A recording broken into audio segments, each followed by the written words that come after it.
चोरी चोरी दिल तोहार चुराइब हो, अपन तो के हम बनाइब हो। धीरे धीरे पास तोहरे आइब हो, आइब त फिर ना जाइब हो।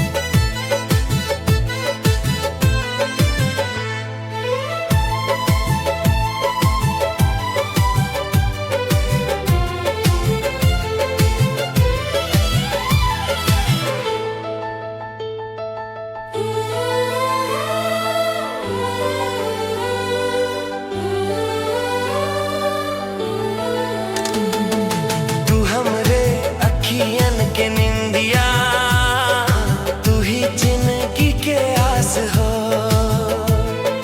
तोहरे बिना ना लागे मनवा, तू दिलवा के एहसास हो।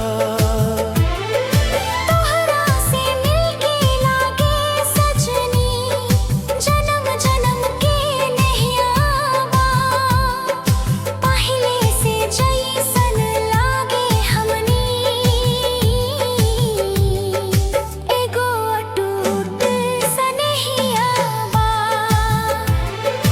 दूरी सब अब मिट गइल बा, दिलवा से दिल जुड़ाइल बा। चारों ओर मोहब्बत के सजनी, चंदनिया बरसाइल बा। चंदनिया से तोहके चुराइब हो, अपन तोहके हम बनाइब हो। चोरी चोरी दिल तोहार चुराइब हो, अपन तोहके हम बनाइब हो। धीरे धीरे पास तोहरे आइब हो, आइब त फिर न जाइब हो। संग तोहरे जिंदगी बिताइब हो, आइब त फिर न जाइब हो।